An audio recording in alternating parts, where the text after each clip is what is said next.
gusto kita. Ano sa lamang kang meron ka, binabalot ka ng maika. Ano sa lamang kang meron ka. Sa bansang Mongolia, may iba't ibang tradisyong makabago at iba para sa nakasanayan nating mga Pilipino.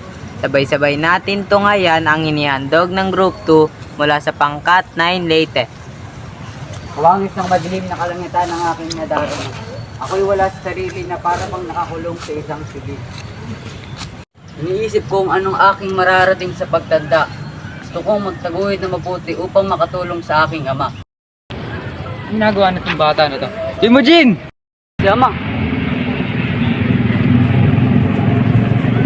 Bilisan mo na riyan, kailangan na natin magmadali. bakit ama? Malayo ang ating lalakbayin, kailangan huwag tayo magpatay-patay. Mahalaga ang ating sasadyain. Nagugulan ako sa iyo ama. Kanina ka pa nagmamadali sinasabing mahalaga ang ating sadya sa ating pupuntahan. Ano ba yun? Ikay siyam na taong gulang na at sa edad mo yan, Timujin, ay dapat ka na pumili ng iyong mapapangasawa. Pero itay, ako'y masyado pang bata pa sa bagay na yan. Ang kasal ay sa matatanda lamang. Kabatang batang ito, hindi naman ibig sabihin na kapag nakapili ka na ng babaeng pakakasalan mo ay magsasama na kayo. Isang simpleng pamimili lamang ng babae ang iyong gagawin at pangako siya iyong pakakasalan. Ganoon po ba yun? Oo anak, dahil tayo nabibilang sa tribong Borjin, kaya't ikaw ay pipili ng babaeng mapapangasawa sa tribong Merit. Bakit sa tribong Merit kailangan bumula? Hindi naman yun natin tribo. Malaki ang atraso ko sa tribo, kaya't sa ganitong paraan ako ay makakabawi sa kanila. Kung iyan po ang sa tingin nyo'y tama. Borte! Si Ina!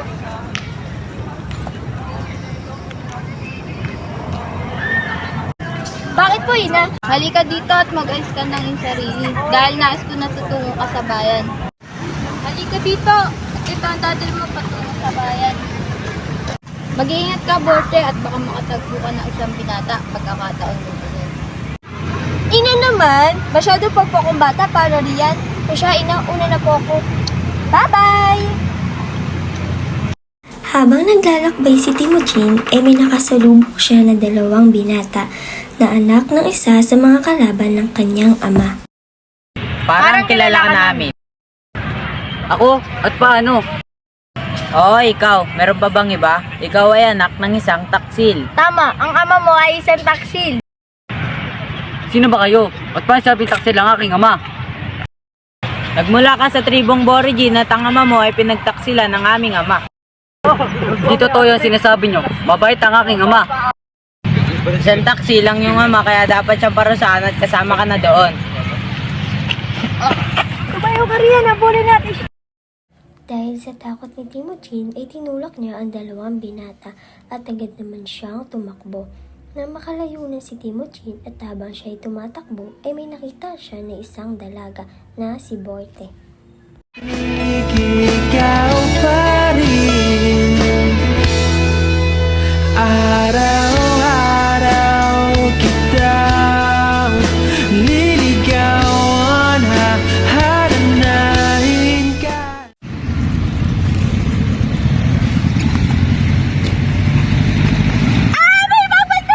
Tatanggalin ko ang pagkakatab sa bibig mo. Kung mangako ka sa akin, hindi ka na mag-iingay. Magtiwala ka sa akin. Bakit naman kita paniniwalaan? Hindi naman kita kilala. Kahit hindi mo kilala, kaya kong patunayan sa'yo na ako'y mabuti. Abel, paano mo patutunayan yung sinasabi mo? Sige nga. Basta ba, hindi mo pagtatawanan sa sasabihin ko sa iyong patunay. Tignan natin. Oh, anong hiningiti-ngiti mo dyan? Sabi mo huwag ako tatawa, ikaw pala ang tatawa. Eto na, handa ka na ba? Kanina pa, bagal mo naman. Nais ko sanang ikaw ang babaeng papangasawa ko. Sinaulo ka ba? Niloloko mo ako, no? Kabata-bata pa natin. Seryoso ako. Ano, payag ka ba? Ganon-ganon na lamang ba yun? Alam kong mahirap akong paniwalaan. Ayaw magpaliwanag ko sa iyo. Kasama ko si Itay. Kami pupunta sa tribun mga Merit upang pumili na aking mapapangasawa. Ngunit ikaw ang ibig ko. Ikaw ang pinipili ko. Ano meron sa akin? Ba't ako yung pinili? Di ko rin alam. Antayin ka lang pala lamang kay ito ang ibinigay na pagkakataon para sa akin. Ikaw ang aking nakita, kaya pagbigyan mo na ako. Hindi ibig sabihin na pumayag ka ay pakakasal na tayo. Hindi ko malaman kung ano ba ang dapat kong sabihin sa'yo, pero... Sige na nga. Salamat sa iyo. Ako'y labis mong pinaligaya. Asahan mong hindi ka magsisisi sa iyong desisyon. Oh, paano na ngayon? Siyempre, tuloy pa rin ang buhay natin. Pero darating ang panahon na tayo mamumuhay sa isang bubong. Magkatuwang naaragay nating mabuting anak. Matagal pa iyon. Oo, pangako. Babalikan kita pagkatapos ng 10 taon. Halika, punta natin si Ama. Magkahawak kamay na naglalakad si Timothy at Volpe sa pagkahanap sa ama kay Isigi na kanilang makikita na nakatunghay sa ilog.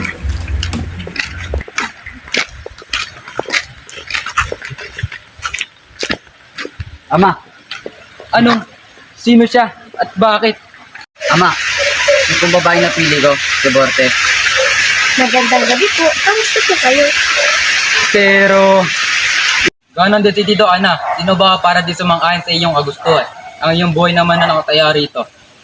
Okay lang ba sa iyo? Opo. Kung gayon, nagtalin na kayong dalawa at kausapin natin na... Sa wakas, handa na ulit makita ang pinakamamahal na aking binibigyan sa Borte. Uy, Timothy! Ano, kamusta na? Ano nga, para makita mo na siya, mamaya maihihi ka pa sa kilid.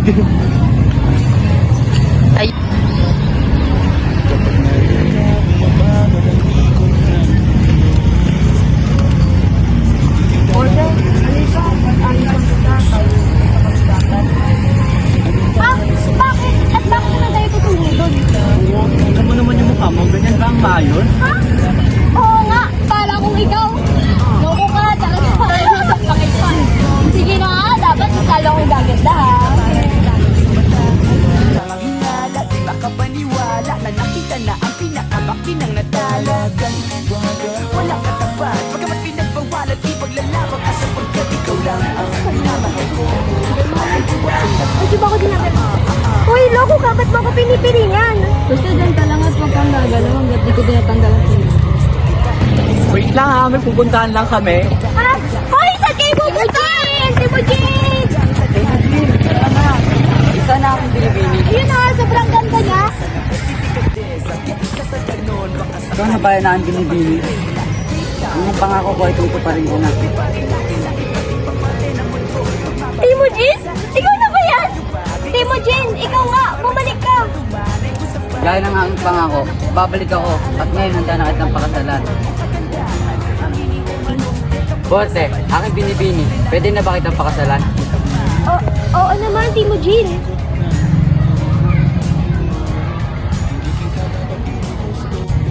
Yes! Papakasal na kami!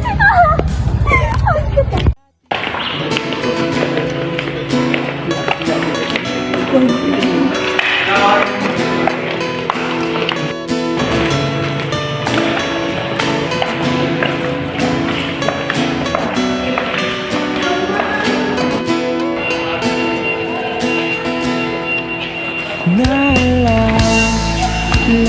ko ba nung niligawan pa lamang kita dadalaw tuwing gabi, masilayan lamang ang iyong mga ngiti at ika'y sasabihan bukas ng alas 7 sa dating tagpuan. Buong araw